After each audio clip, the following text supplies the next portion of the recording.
We're going. Hi everyone, this is another sick cooking video by me. Today's video is sponsored by the Royal Association for spanking the f*** out the like button. That means like my video. Today we're going to make some high protein bowls.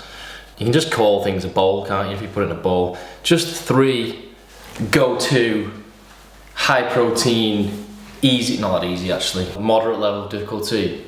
We're just going to make stuff, right, let's do it. Alright, first we're going to make a kind of beef bibimbap bowl.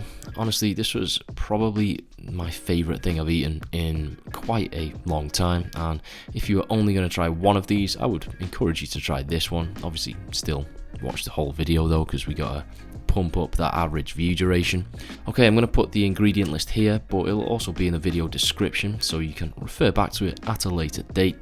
Fair few ingredients, but some of these are for a sauce, which I'm sure you could probably buy pre-made if you really wanted to, so then you could reduce this ingredient list a little bit. Right, first up we're going to make a simple marinade for the beef with half a tablespoon of soy, same again for honey. Obviously I'm just using a dessert spoon to approximate, and then a small dash of sesame oil. This is a pretty foolproof marinade that goes particularly well with beef or pork. I'm using ribeye, so of course there's some fat throughout, which we like, but I'm just going to trim off the huge chunks and slice it all up into strips and dunk it in that marinade. You don't need to be doing this like 8 weeks before or anything. Like a couple of hours before you cook it is plenty. Cook your rice however you like to cook rice. I'm doing a double portion here because I'm going to be using some for another recipe. And then next we will make our bibimbap sauce. So a couple of dollops, that's the official measurement, of gochujang. I massively overdid it here, to be honest. You don't need this much if you're just cooking for yourself. A dessert spoon of mirin, dessert spoon of rice vinegar, and about half a dessert spoon of sesame oil. Then just a clove of garlic to finish. Give it a good mix and we're done. Okay, next, chop your veg. So long and thin is the theme I'm going for, but really it's just an arbitrary shape, provided that your carrots are thin enough to fry anyway, so do whatever you want. I should really have put a tea towel under the chopping board to stop it moving around, but you know, that's just a regret that I'm going to have to find a way to live with. I'm using shiitake mushrooms because I think they're probably the best suited that are going to be readily available and on the shelves in like your local Tesco or wherever. Shimeji mushrooms are also great. You've got a lot of options, to be honest. Okay, spring onions and chilli done. I'm leaving the spring onions and the chilli raw just because I want to. I prefer the taste of raw chilies, and this one's got no heat to it at all anyway, so. Alright, I've got a couple of frying pans going just for speed. Carrots will probably take the longest, so stick those in first. I'm going to add a drop of soy to the mushrooms just to give them a bit of colour. And then when the carrots come out, the bean sprouts go in. You don't really have to worry about time and everything here because it's not a dish that needs to be piping hot to be enjoyed. I actually think you can often taste things better when they're not too hot. So just do this all at your own pace. Chill out, trust me, it's going to be great. Bean sprouts only need like 2 or 3 minutes, and then we'll just stick everything on a plate and leave that to one side for now. Next up, I'm going to throw the beef into a hot griddle pan. Obviously there was some sesame oil in the marinade and some fat in the beef, so you don't need to add any oil or butter to the pan. This is literally going to need like a minute or two, a mix around, and then another minute or two.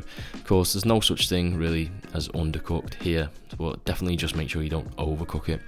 The honey should give that a really nice colour, and then when it's done, we can pretty much start plating things up. In goes rice, carrots, bean sprouts, mushrooms, beef, chili, and then some of our sauce. And then there's just one last but important step before we finish. Crack your egg into a hot pan with some chili oil. I'm using this bacon ring to keep it somewhat neat. I covered that for a minute, but there were too many gaps, so I still had to spoon over a bit of the oil to cook the top of the egg, and then it did turn out absolutely perfect. Chuck that on top and then finish with your spring onion and a good shake of toasted sesame seeds. And there we have it. I think this is the point at which you are supposed to like the video thoroughly and enthusiastically, right? And if you're not convinced, you can go away, make this, and then come back and like the video later. Alright, as I said, best thing I've eaten in a while. Eat it, it's good.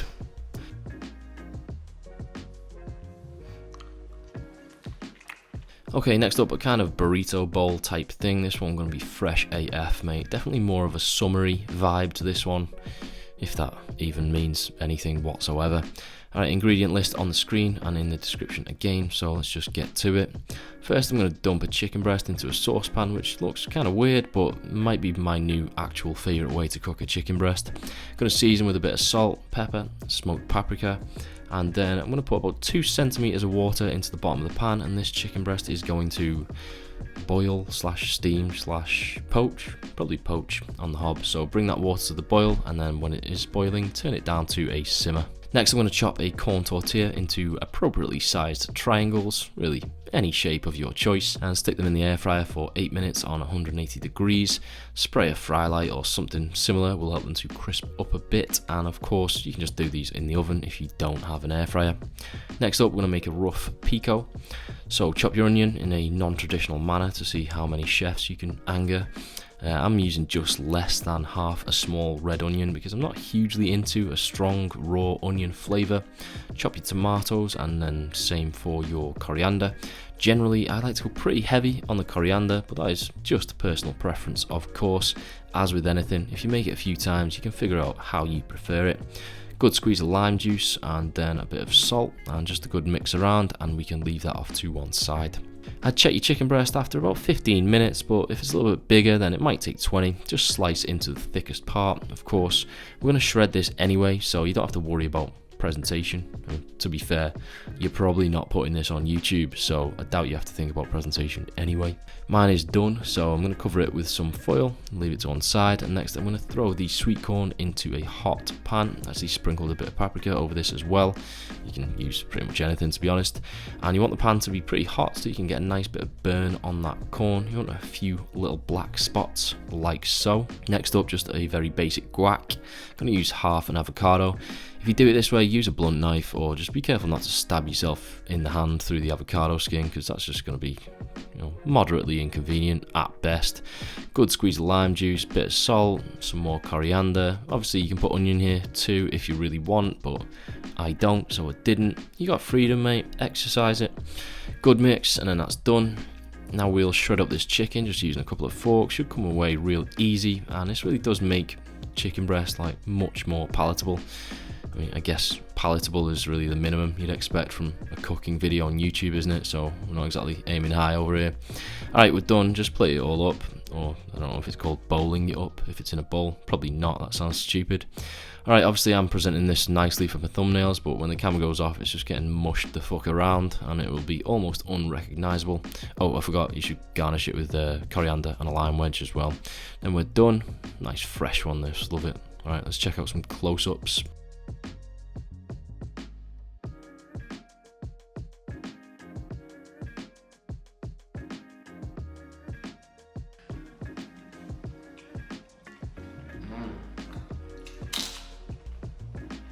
Finally, we're going to go with a miso salmon and just various green stuff.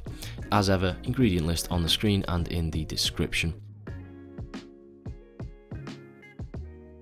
First, you're going to need to cook your black rice just like normal rice, except for like literally twice as long, so definitely start this way before everything else.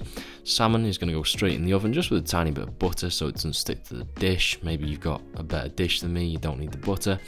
I get salmon fillets from Costco just because I think they're the best in terms of flavour and size. Like these days when you get them in the supermarket, it's like 100 gram per fillet, which is just serious like prison vibes, mate. Alright, for our dressing we're going to finally chop a chilli, and we'll use a teaspoon of miso paste, then 3 dessert spoons of rice vinegar, same for the tamari. Finally just a couple of dessert spoons of cold water and a clove of minced garlic. Give that a good mix around and set it off to one side. I'm slicing some of this purple sprouting lengthways just so it cooks easier. Then I'm going to add it to the pan with a little knob of butter. In goes a couple of splashes of tamari or soy if you like, and then I'll cover that with a lid just so it can kind of half fry, half steam. I'm just using frozen edamame, so running some cold water over it so they defrost quicker. And I'm going to slice up half an avocado so that's ready to go when everything else is done. Your salmon should take 20-25 minutes depending on the size / thickness of it, so when that's done we can just plate it all up. I'm going rice, then salmon, edamame, purple sprouting, avocado, then spooning over some of this dressing before finishing with toasted sesame seeds. And there we have it, right? Pretty straightforward, exceedingly delicious, and I would say rather nutritious, right? Okay, now I'm collecting any final likes. Anyone's got any to contribute, that would be much appreciated. Nice one, see you later. Jordy Lenny is my hero.